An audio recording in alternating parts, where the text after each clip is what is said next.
El profeta Oseas anuncia al pueblo las consecuencias de la idolatría.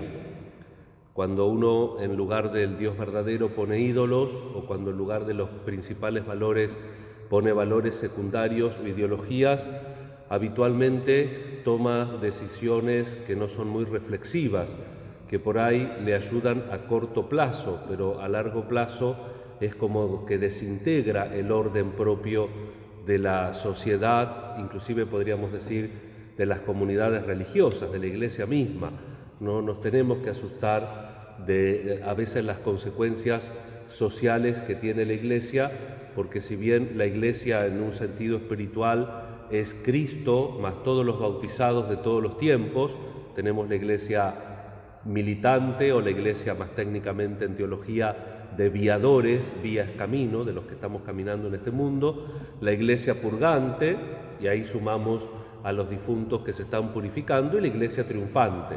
Y entonces tenemos la Iglesia en tensión, ¿no es cierto?, desde Adán y Eva, todos los que se salvaron y todos los que se van a salvar hasta el fin del mundo, más todos los que físicamente por el bautismo y por algún tipo de comportamiento estamos físicamente también dentro de la Iglesia.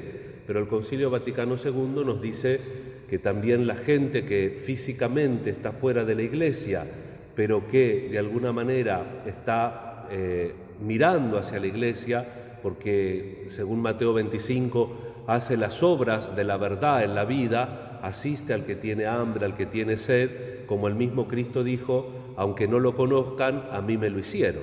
Y por tanto también, por ejemplo, un gran teólogo que seguramente conocen, Rahner, hablaba de los cristianos anónimos, es decir, aquellos que sin ser físicamente de la Iglesia buscan a Dios con sincero corazón y por tanto buscan realizar la verdad en su propia vida.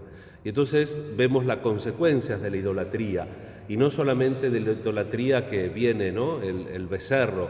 El profeta les recuerda el becerro al pueblo prometido y les dice que si no corrigen la vida y no empiezan a actuar auténticamente, a poner la confianza en donde tiene que estar puesta, que es en el Señor, van a terminar otra vez en Egipto.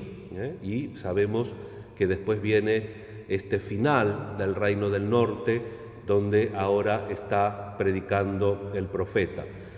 Es la historia de siempre. Ahora por ahí no hacemos idolitos, aunque tenemos en nuestras culturas religiones o cultos así bastante primitivos, como el Umbanda, el Quimbanda, etcétera, son cultos bastante primitivos, pero es cierto que la sociedad moderna a veces prefiere la idolatría de sus gustos, de sus placeres, del dinero, del poder, de las falsas seguridades, y entonces al olvidar al verdadero Dios y por tanto al olvidar vivir en la verdad, muchas veces los males de los cuales después nos quejamos y lloramos los producimos nosotros mismos como personas. Por eso es muy importante volver a Dios, y volver a Dios en un sentido pleno. Jesucristo, el Evangelio de Mateo nos va mostrando, ahora estamos terminando la sección de los milagros y va a comenzar el discurso misionero, pero fíjense cómo Jesús primero sigue su lucha contra el mal que en definitiva es mudo. El mal que no solamente es el mal en cuanto a acción, que Jesús tiene que curar, que tiene que resucitar a muertos, que se tiene que enfrentar con la enfermedad y con el dolor del hombre, sino también el mal en cuanto a nuestra actitud, porque siempre Jesús se enfrenta con gente que objetivamente ve lo que hace, pero reacciona distinta, porque permanece libre. El pueblo dice, jamás se vio nada igual en Israel. Y los fariseos dicen, este expulsa a los demonios por el poder de Belzebul. Es decir, la libertad de la acción de Dios. Es decir, la religiosidad no es solamente ver un rito, hacer un hechizo, que fácil sería. La religiosidad es aceptar a Dios y los principios de Dios en la vida.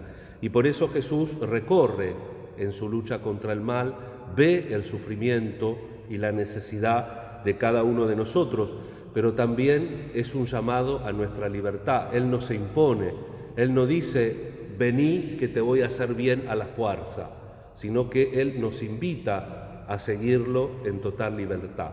Y la primera actitud no manda un voluntarismo, y con esto terminamos la reflexión de hoy. Jesús no manda a un hacer, haremos por nosotros mismos, estrategias pastorales, renunciamos a esto, planificamos allá, planificamos acá. No, recen porque la cosecha es mucha, recen al dueño de la mies que envíe operarios a la mies. Otra vez, también para la misión, siempre el último apoyo y el primer apoyo tiene que ser Dios. Siempre tenemos que volver a Dios, siempre tenemos que recurrir a Él. No nos engañemos, es cierto que necesitamos la sensibilidad como Jesús de encontrarnos con el pobre y con el que necesita. No nos olvidemos Gaudium et Spes, este documento tan lindo del Concilio Vaticano II, Gaudium et Spes, Lucto et Tangor, los gozos y las esperanzas, las tristezas y las aflicciones de los hombres de nuestro tiempo, especialmente de los pobres, son gozos y esperanzas, tristezas y angustias de los discípulos de Cristo.